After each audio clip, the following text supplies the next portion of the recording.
Welcome to Your Idaho, brought to you by the Gem State Patriot. My name is Bob Neugebauer. I'm the publisher of the Gem State Patriot. And with me today is Greg Pruett. He's the leader of the Second Amendment Alliance, and we're here to talk about constitutional carry. It's nice to have you here today, Greg. I know you've been spending a lot of time down at the Capitol lately. How have things been going down there?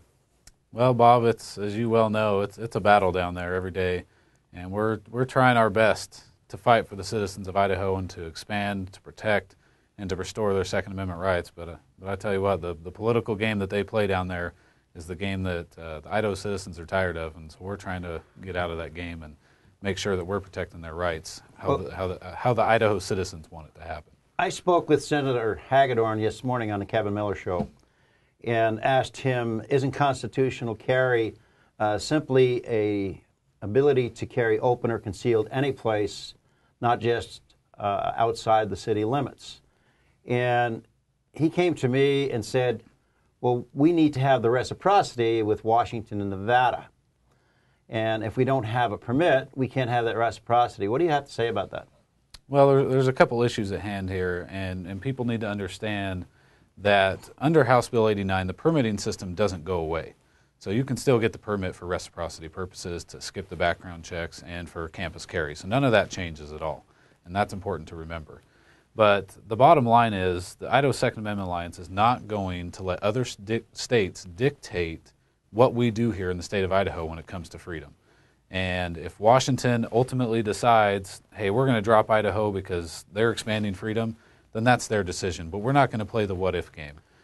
So it really has nothing to do with the bill itself. The bill doesn't have anything to do with the reciprocity because you still can get a concealed license and have that available to go either into Washington or into Nevada, correct? That's correct, okay, on the enhanced permit. So he was giving me a song and a dance, am I correct? That's correct. Okay, well, let's go on to the next dance.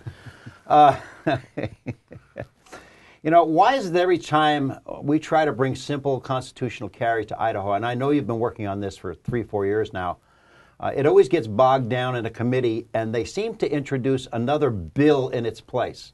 And we saw this happen the last 2 or 3 times you tried to do this, and including with enhanced carry. Why is this happening? Who's interfering?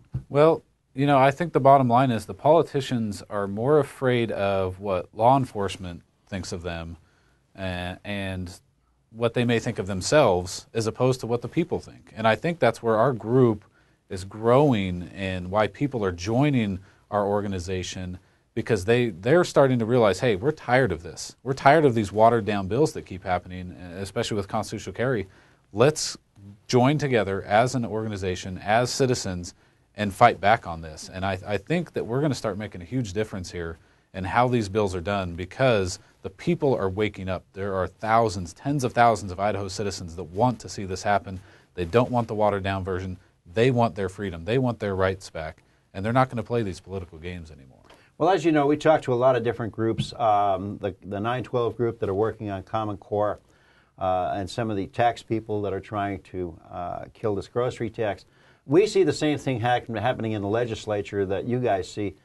They seem to take on the bills, but they don't want to actually carry through with them. It's hard to get these bills not just into committee, but into a hearing format. They did have an interesting comment the other day when we were talking about, I was talking with a legislator, and he was discussing the fact that this constitutional carry is being carried by the NRA. And I want to know why the NRA is involved in our bills again, because all they seem to do is to work with those particular senators or congressmen that have an affinity for watering these bills down and not getting done what the people of Idaho do. Why should the lobbyists be involved in this? Yeah, and that seems to be one of our main issues. In fact, we want to make sure that everyone knows that constitutional carry, House Bill 89, is not the work of the NRA. In fact, the NRA did not want us to push constitutional carry this year. They wanted us to wait until next year, and that's usually the excuse we get from legislators is we need to do it next year, we need to do it next year. And so this bill is the work of thousands of Idaho citizens working with the Idaho Second Amendment Alliance to make it happen here in the state of Idaho. So we are the ones that are pushing House Bill 89. The NRA has nothing to do with it. In fact, they haven't come out and supported it at all. So they're not on board with this.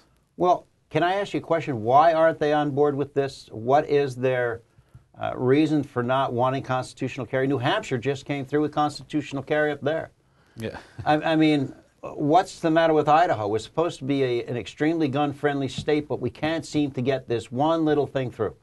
Yeah, and that's really one of the big reasons I started our group in the first place, is because I saw all these other states passing constitutional carry, and yet here was Idaho that was supposed to be one of the most gun-friendly states in the country, and we do have good gun laws already on the books. It's very friendly when you compare it to California.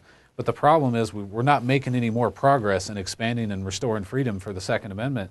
And so that's why I started the group, is because I got tired of watching Republican after Republican come out in election season and tell me, I'm pro-gun, and then I'm sitting there going, well, what have you done to pass pro-gun legislation? All I see are bill after bill that's watered down, that increases government authority over our Second Amendment rights. And I'm thinking, well, what's going on here? There's somewhere in the mix, somebody is lying, because we can't have an overwhelming Republican majority in both chambers and a governor, and yet we can't pass a simple bill like constitutional carry. Well, understand something about our, should we call it conservative legislature?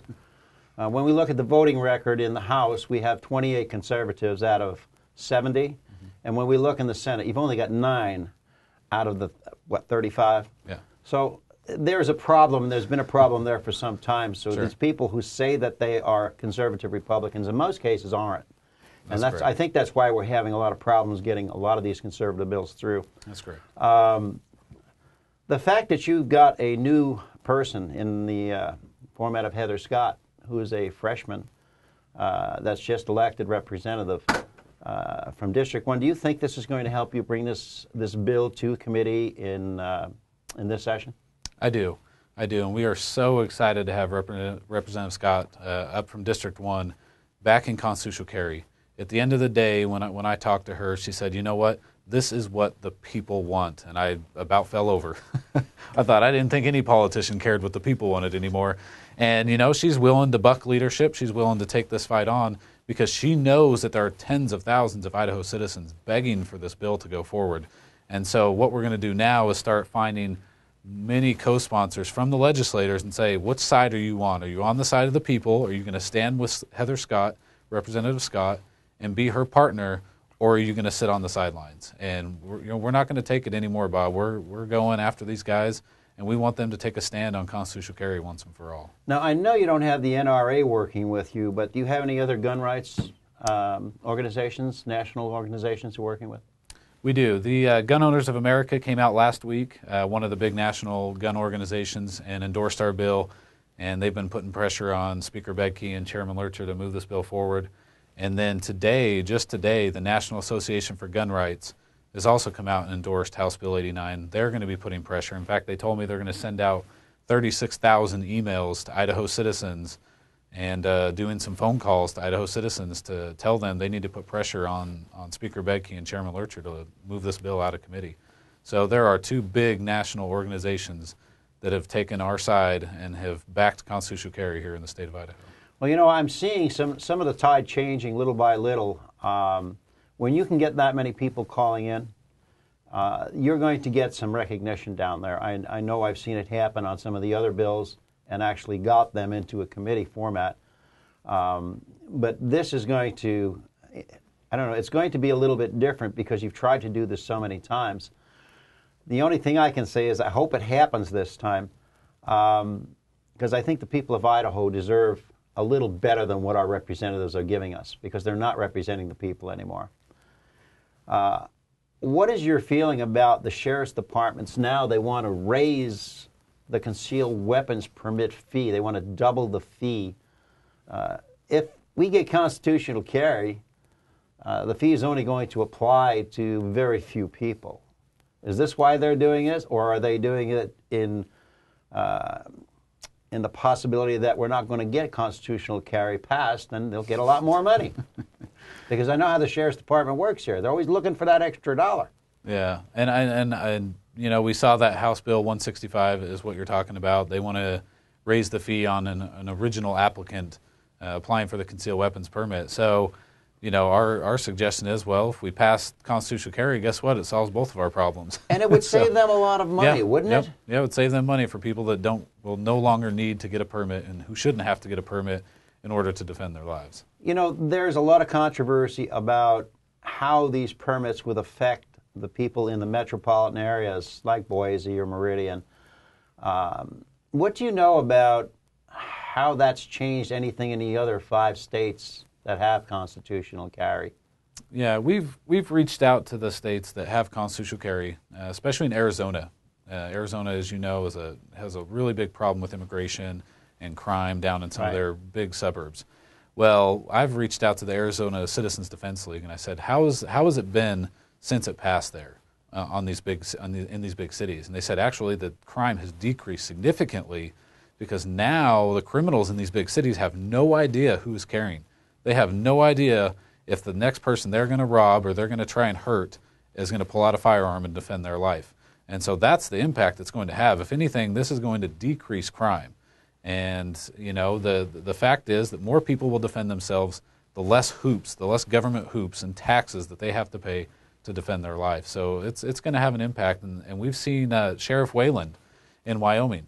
He was actually opposed to constitutional carry in Wyoming before it passed. And he has told me personally there's no issues with it. All the fears I had about deputy safety and all these other concerns, none of them came true. Absolutely none of them came true. I wasn't really that shocked. I knew that there wasn't going to be an issue.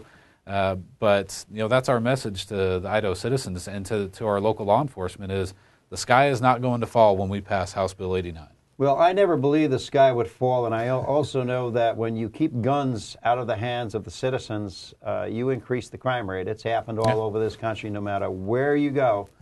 I mean, look at Chicago, 292 deaths last year. They had less deaths than Iran.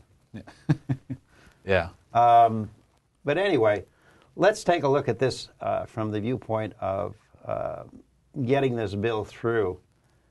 If you get this through, and we do get constitutional carry, what's going to be your next step? Where do you go from here? Yeah, well, there's still a lot of stuff in the Idaho statute I think that we can remove as far as restrictions go. One of our ultimate goals, Bob, is to do a constitutional amendment to the Idaho Constitution, because currently the legislature has power over concealed carry. It's written into our Constitution, and we need to remove that power. Nobody should have that power.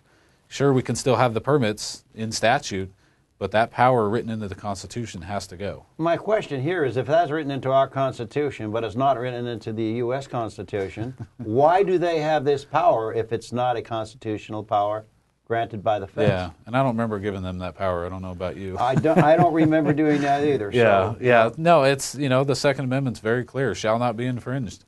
That has a very specific meaning, and they'll sit there and talk about, oh, well, the courts have said this and the courts have said that. Well, Yeah, but courts don't make law. Legislators make law, and anything that goes through the courts is a case-by-case basis, Sure. and is related only to the cases. Yep. So I understand where you're coming from. I know you also want to hold some of these sheriffs and law enforcement officers in some of these outlying cities, because they have tried to enforce the carry laws in different ways, in not allowing carry and being a little bit more forceful about it. Is that something you want to get into the Constitution also, or just get into a bill here? Yeah, they can only enforce what the United States Constitution and laws that are currently here in the state of Idaho are on the books. And the problem is, with the way that we have our concealed weapons laws written currently, there's so much confusion in there that a lot of these officers are enforcing it one way and then others are enforcing it another way. And I think constitutional carry really helps clear up a lot of that stuff, because now, unless you're prohibited from carrying, you can carry lawfully and legally as the Constitution allows you to do. So the only time you need a concealed permit is if you wanted to carry out of state, or if you were going to use the enhanced carry to carry on campus. Is That's that correct? correct. That's correct. Absolutely. Well, sounds like you've got a little bit of a battle ahead of you. I certainly hope it goes well for you. Yeah. I'm sure you've got a lot of our people who read our newsletter behind you. And I want to thank you very much for joining us today. I appreciate it, Bob. Have a good day.